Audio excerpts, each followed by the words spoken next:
ಹೆಬ್ಬಾಳ ಬಳಿ ಸಂಚಾರ ಮಾಡೋರಿಗೆ ಗುಡ್ ನ್ಯೂಸ್ ಸಿಕ್ಕಿದೆ. ಹೆಬ್ಬಾಳ ಮೇಲ್ಸೇತುವೆಯ ಮತ್ತೊಂದು ಹೊಸ ಲೂಪ್ ರ್ಯಾಂಪ್ ಸಂಚಾರಕ್ಕೆ ಮುಕ್ತವಾಗಿದೆ. ಎಸ್ಟಿ ಮಾಲ್ನಿಂದ ಮೇಕ್ರಿ ಸರ್ಕಲ್ ಕಡೆಗಿನ ಲೂಪ್ ರ್ಯಾಂಪ್ ಓಪನ್ ಆಗಿದ್ದು ಯಲಹಂಕ, ಸಹಕಾರ ನಗರ, ಜಕ್ಕೂರು, ತುಮಕೂರು ರಸ್ತೆಯಿಂದ ನಗರಕ್ಕೆ ಬರೋರಿಗೆ ತುಂಬಾ ಅನುಕೂಲವಾಗುತ್ತೆ.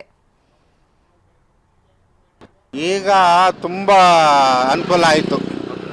ಮುಂಚೆ ಅಲ್ಲಿ ಗಂಟೆ ಕಾಯ್ಕೊಂಡು ಅವರು ಬಿಟ್ಟ ಮೇಲೆ ಅಲ್ಲಿಂದ 3 ಕ್ರಾಸ್ ಬರುತ್ತಲ್ಲ, ಅಲ್ಲಿಂದ ಆಗತ್ತಿತ್ತು ಅದು. ಈಗ ಒಳ್ಳೆ ಚೆನ್ನಾಗಿ ಮಾಡಿದ್ದಾರೆ. ಈಗ ನೋಡಿ ಕ್ರಿಸ್ಮಸ್ ವೀಕೆಂಡ್. ಹೌದು ಸರ್. ಈಗ ಏನಾಗ್ತಾ ಇದೆ ಅಂದರೆ ತುಂಬ ಸರಾಗವಾಗಿ ಹೋಗ್ತಾ ಇದ್ದೀವಿ, ಎಲ್ಲೂ ಬ್ಲಾಕೇಜಸ್ ಇರೋದಿಲ್ಲ.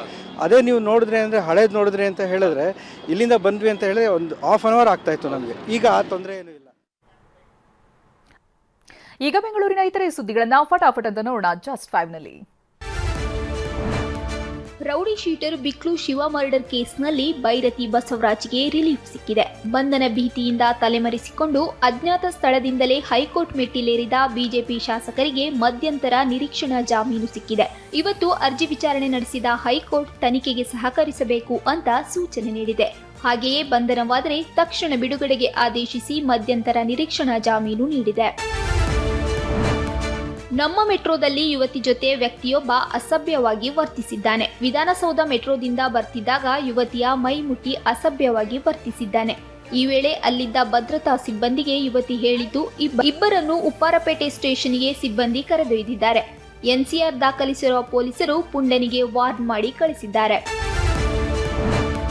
ಬೆಂಗಳೂರಲ್ಲಿ ವಾಯು ಮಾಲಿನ್ಯದ ಪ್ರಮಾಣ ದಿನದಿಂದ ದಿನಕ್ಕೆ ಹೆಚ್ಚಾಗ್ತಿದ್ದು ಶುದ್ಧ ಗಾಳಿಯ ಸೂಚ್ಯಂಕದಲ್ಲಿ ಕುಸಿತ ಕಾಣ್ತಿದೆ.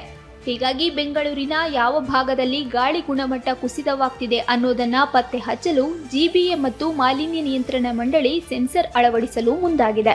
ನಗರದ 85 ಮೆಟ್ರೋ ನಿಲ್ದಾಣ, 55 ಬಿಎಂಟಿಸಿಯ ಟಿಟಿಎಂಸಿ ಕಟ್ಟಡ, ಪ್ರಮುಖ ರಸ್ತೆ ಮತ್ತು ಫ್ಯಾಕ್ಟರಿಗಳಿರುವ ಏರಿಯಾಗಳಲ್ಲಿ ಸೆನ್ಸರ್ ಅಳವಡಿಸಲಿದೆ.